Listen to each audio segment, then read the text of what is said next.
Hello folks, Mike Weishar here. Welcome to the 8th edition of Consultants in Carhartts Drinking Coffee. I do have the coffee, however, this is the first time I don't have the Carhartts.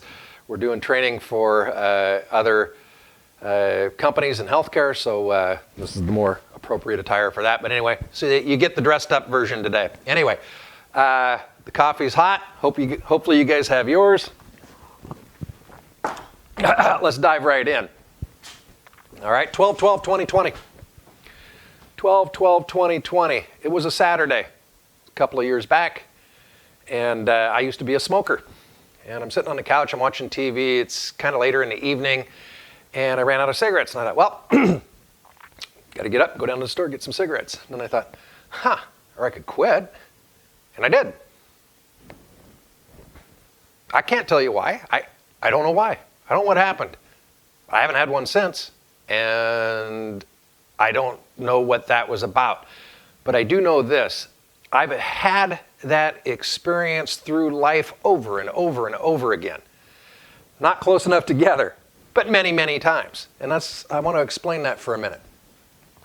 Back at Genie Industries, when we first started to go down the path to learn lean, I was also a young man trying to climb the corporate ladder, which I was quickly doing. And so I had this deep desire, plus I was young and I didn't have any real preconceived notions about what management or manufacturing was, lean, not lean, anything else, right? So I had this sort of perfect mix of stuff going on. But I did get something early on, and that was if I went out to the factory floor personally, not assigned people, but personally went out as a VP, and I worked with the guys all day, we made extensive change really quick, and it was really fun for everybody. It was really cool because we were changing our own work life. Problem was the owner of the company, a gentleman named Bob Wilkerson, come out and talk to me, and he'd say, Mike, you missed another meeting. You can't miss these meetings. You're a VP. Now, I need you to be at the remainder of these meetings. Will you please show up next time? And, oh, yes, sir, Bob. And then I wouldn't show up, and I'd stay on the floor. To the point where I knew that I was getting close to losing my job. One day, another Bob walked out, a guy named Bob Sartini, who was another manager in the organization, and he walked out and he says, Mike, just got out of that meeting you missed again. And I said, oh, yeah, how'd it go? And he says, well, actually, he said, the owner of the company, Mr. Wilkerson, said, I am sick and tired of talking about this paint line. It's been a pain in our butt for years. Go get Weishar and get it fixed. I said, oh, no way. He didn't say that. And he says, yeah, he said that. And from that point on, everything changed. I no longer was ever under pressure to come join all these meetings that talked about the same stuff over and over and didn't go anywhere and were just supposed to be informational or whatever the hell they were supposed to be. What they were was the opposite of lean in management. And I started to learn lean in management is the key. We're the ones who have to change. And it was profound for me. I was realizing nobody's talking about this. Everybody talks about all the tools, philosophies, and methodologies. Nobody talks about the fact we have to change. And I've had some other experiences since then that have convinced me that that's the path.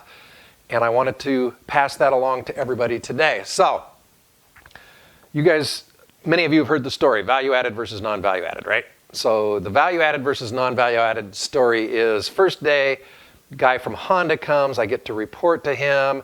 I've been in the VP position for a few months. He takes me up on the mezzanine, we're looking down over the assembly lines. Long story short, he looks out, says, how many people? I said, about 250. He says, interesting thing, Mike, only 2 of them are turning a wrench. And he walked off, right? And I stood there and I looked out and I realized, oh my God, there really are only 2 people turning a wrench. 1 minute ago, what I saw was 250 really busy, hardworking people. Now all of a sudden, he's completely changed the way I think forever. In a moment again, just in one moment, he's completely changed forever how I see work. And there's some of you who are watching this video right now who went with me on a walk a few months ago with a bunch of sub-trade owners, architects, construction, all the high-level people, and we're talking about this concept in a trailer, and we walked out to look at a roof to see if we could learn something, and after 15 or 20 minutes of looking at the roof, I just asked each person in turn, hey, Joe, what did you see? How much value added? And he said 0. And I looked at the next person, how much did you see? 0. And everybody saw 0. So we saw a dozen roofers, and we stood there and watched them, and they could see we're standing there watching them, so they're really trying to act busy, right? But not one of them was building a roof. Before that, what we saw was a lot of really busy people. What we all got to see at that moment was, oh, there's a difference between being busy and building a building. Okay.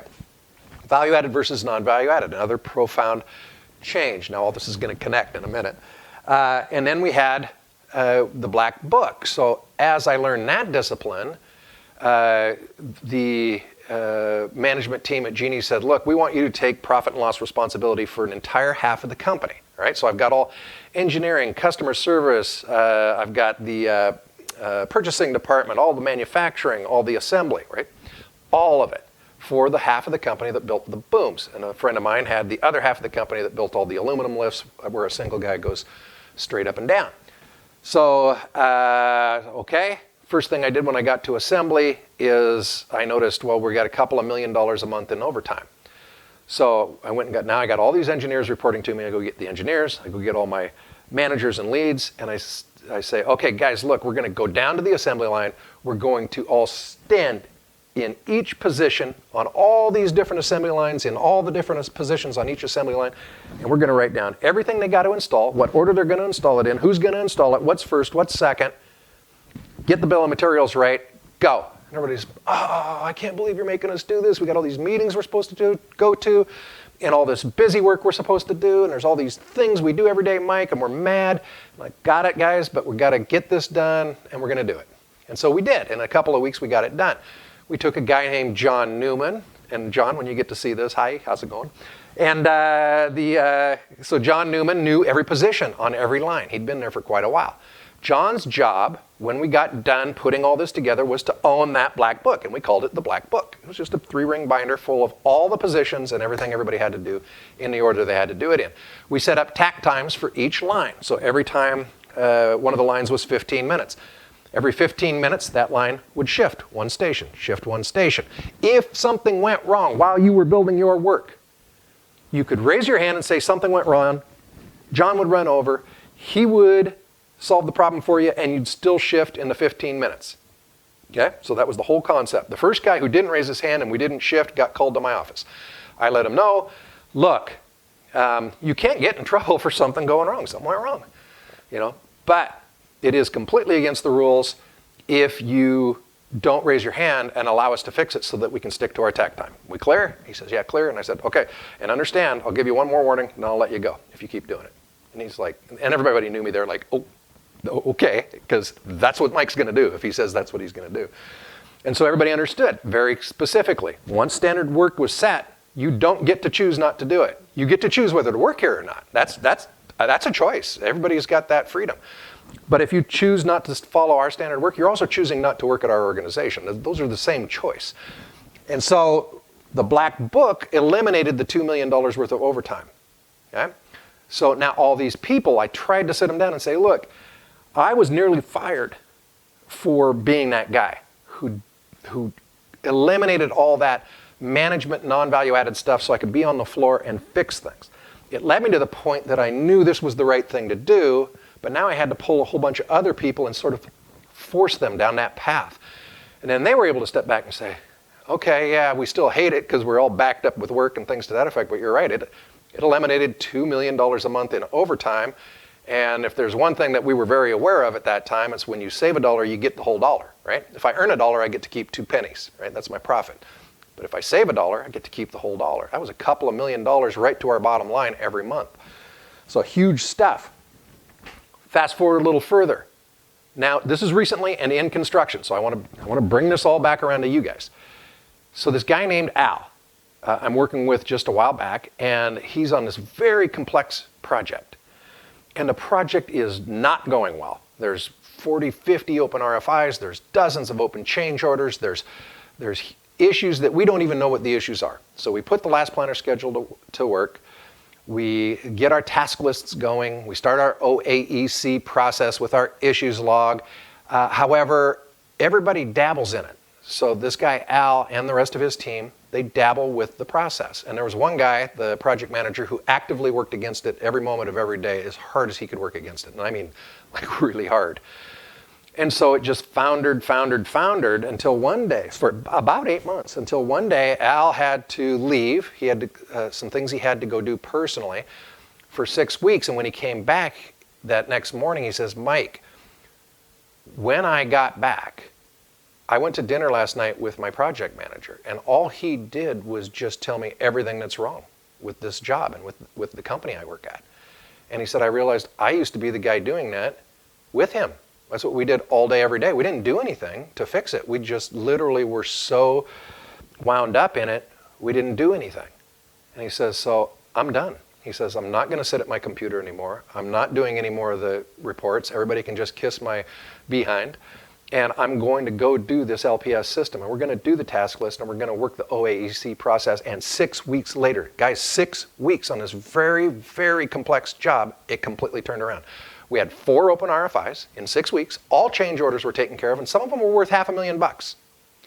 We had suppliers that had gone bankrupt because of COVID and whatever other reasons, just terrible things that we were dealing with. The issues log was down to 8 items. Think about that. The project engineer, they only had 1 project engineer on this job. The project engineer, whose hair is constantly on fire, walked up to me one day and said, I don't know what to say or how to say this, but I'm out of work, right? Nobody would even, in the furthest stretch of our imagination, could we ever have predicted that. But Al made the change. He had his 12-12-20-20. He had the change. It was hugely emotional for him. You guys have to understand, this was a gut-wrenching change for Al. He was realizing things. It was almost like you could just see him give up. He let go of this old part of his life, and he grabbed this new one and ran it, and he's the one who did it. This guy did it. It took that human being. Now, fast forward a bit. Shigeo Shingo. Some of you have read his book. I've recommended it to most of you, Zero Quality Control. And Shigeo Shingo very clearly in his book says one thing, and that is, look, I'm a scientist. I have a scientist analytical mind. I absolutely love statistical process control, or what GE coined Six Sigma. People now call it Lean Six Sigma and things to that effect. But it's statistical process control, right? Using charts, using graphs, using measurements, right? Using statistics to slowly but surely improve quality. And then in his book, he discovers how to build quality in, and it eliminates that entire part of his life. And he has to step back, and he either is going to do what Al did and let go of this thing he's hugely passionate about. Hugely passionate. In fact, it's his whole existence. And he's either going to let go of that and move forward, or he's going to stay stuck in that, and we never would have got his book, and Toyota would have been years behind where they were at, because Shigeo Shingo is the only consultant Toyota ever hired because of what he got, right? But for decades, what was fun was talking about it, thinking about it, giving seminars on it, messing with it. Just everything about it was the coolest thing, and he loved it, right? It was just so fun. But in the end, the goal was perfect quality. And he'd never even considered that before. And all of a sudden, he was there teaching it because he had learned it profoundly at a gut level. Okay. So I'm going to say this. If you think as executives or owners or presidents, the top guys in any construction company, that you can't have a strong drive to get lean into your organization, and consider this. What if you did something this simple? What if you just said, okay, 6 months from now, all my directors, now the director or whatever you guys want to call them in your organization, vice president, who does the PM and the super on each job report to? That person, whatever you guys call that person. If the CEO of the organization says to all those folks, in 1 year, you will know, this isn't, you don't have an option. You will know where every single person is, on your job site every 2 hours, based on the plan for that day and whether or not they're tracking to meet the plan for that day, and they need to know every 2 hours. If there's 400 guys, you know where all of them are going to be and where they're going to be every 2 hours. And, right, you watch everybody in the room panic, but I'm going to tell you guys something right now. There's guys on the list, so the email list that I just sent you watching this video, that already do this. And they do it every day and they do it all the time, and it only takes 20 minutes. Okay? Now, that's a fact. You can flinch at it, but it's a fact. If you'd like to know how, be happy to show you. And they'd be happy to show you too. Okay? But here's the deal. The CEO can say that. In a year, you have to know that. Okay? Your issues log has to have 8 or fewer items, and you have to have 3 or fewer open RFIs. Plain and simple. Now, go. If you don't know how to do it, there's Mike. He'll help you. But he's not coming to make you do it. You've got to come tell him, please help me, please show me. All right? Because here's the opposite of what happens, guys. What happens to me every single day is the people out there hire me in the CEO position. Nobody out there has to do anything. They have no direction whatsoever from the upper management. And I'm supposed to go in there and persuade them. And it takes me months. I can do it. I've done it at several organizations. But I have to take months to earn their trust. I have to help them along until they finally one day get it. And some guys do and some guys don't. Right? Not everybody is going to have that release, that moment. Right? But the CEOs can do that so easily because that's all they got to say. And here's the thing. Now, if you have a big room at your corporate headquarters, the big room at your corporate headquarters, of course, is going to monitor how each job is doing. You guys, let's say you have 24 open jobs going at any moment. Each one of those jobs has a set of measurements that tells the CEO or the executive team precisely where everybody is in that process. If RFIs are starting to creep up over 3, if your issues log is starting to creep up over 8, if you're starting to have change orders that are not taken care of the day that they come up, then you need to know that instantly because you're going back to that director or whoever that person is, right? And you're talking to them and you're saying, unacceptable, tell me what's going on, let's get it solved now because something in our process is broken. Our process doesn't allow any of that to happen. Now, if our process isn't that strong yet, again, go get Mike, he'll help you. Go get one of the other guys in our organization that are already there, they'll help you. But the fact is, that's where you have to go. My point is this, just like the guy back at the Black Book, right? You can choose whether or not you want to support the vision of our company. You definitely can choose that. But it is your choice, and if you're choosing not to follow our vision, you're choosing not to work here. I'm not choosing. You're choosing not to work here.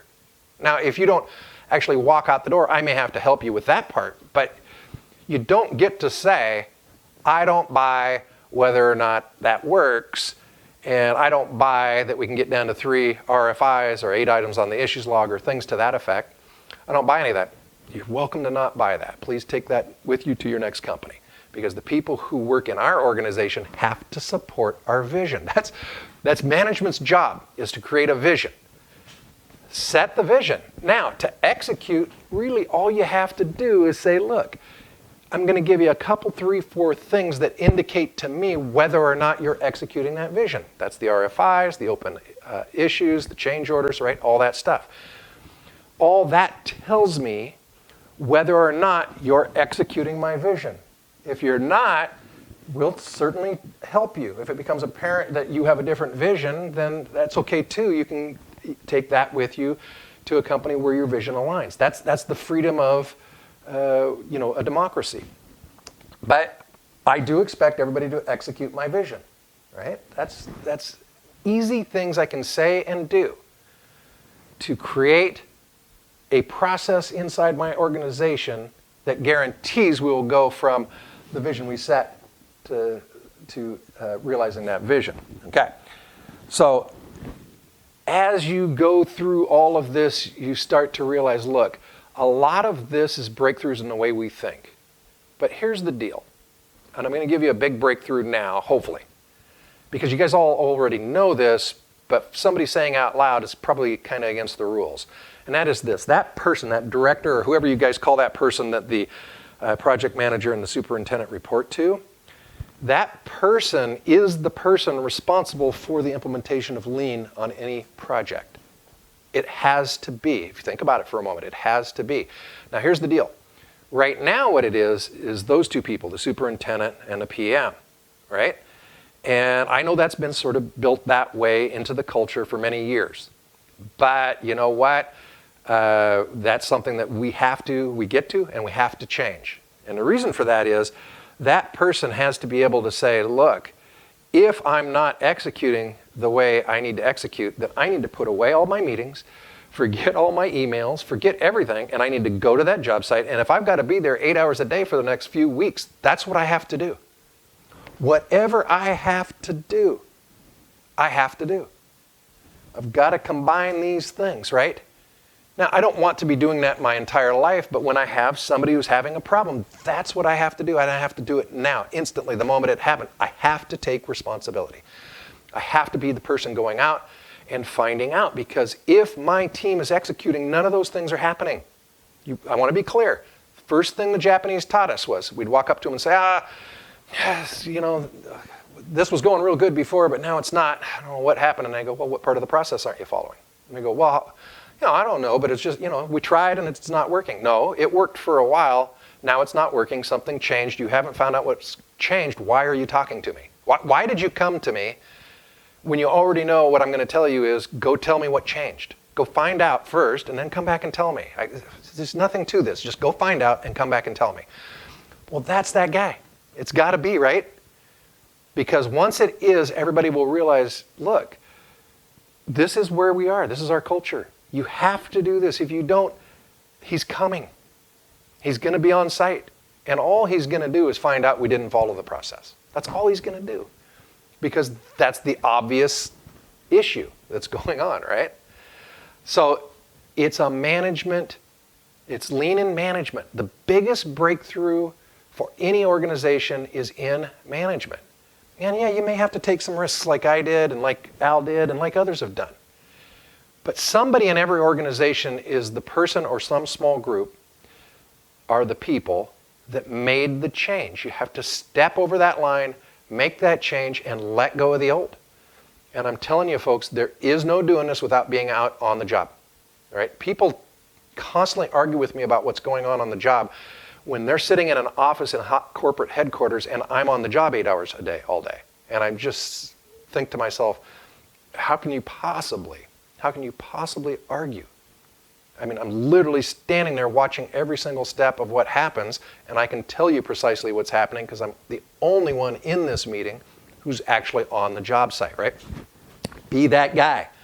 Now, you come back to NUMMI. I'm going to give you guys a link. New United Motor Manufacturing Incorporated. This is clear back in 1984. You've got a group of people that come over from Toyota to meet with, to partner with a group of people in General Motors, and they transform an organization that is probably one of the worst manufacturing organizations in our country at that time in many ways. And in 90 days, with the same human beings, the same buildings, the same equipment, same suppliers, in 90 days, they are producing at 100% of the quality of Toyota and 85% of the efficiency. Worst manufacturing company in the country. Prostitution, normal. Drugs on the job, normal. Drinking, normal. Gambling, all of it. Every bit of it, they tell you in this audio podcast. Listen to it. It's a long podcast, so it's going to take you some time. Maybe listen in your car. But my point is, listen. And it's not sugar-coated. It doesn't say, ooh, lean's the greatest thing in the world. It actually questions it quite a bit on the way through. But you're going to love it because here's the deal. Things can change quickly when somebody wants to. But somebody has to want to. Somebody has to do it. Right? Now, I'll go back to, it's the executive's job to do that. Plain and simple. It's the CEO of the organization who has to lead that, period. But you can go there as a director or somebody in the middle. You can go there very quickly on your own if you have some courage and make some moves, right?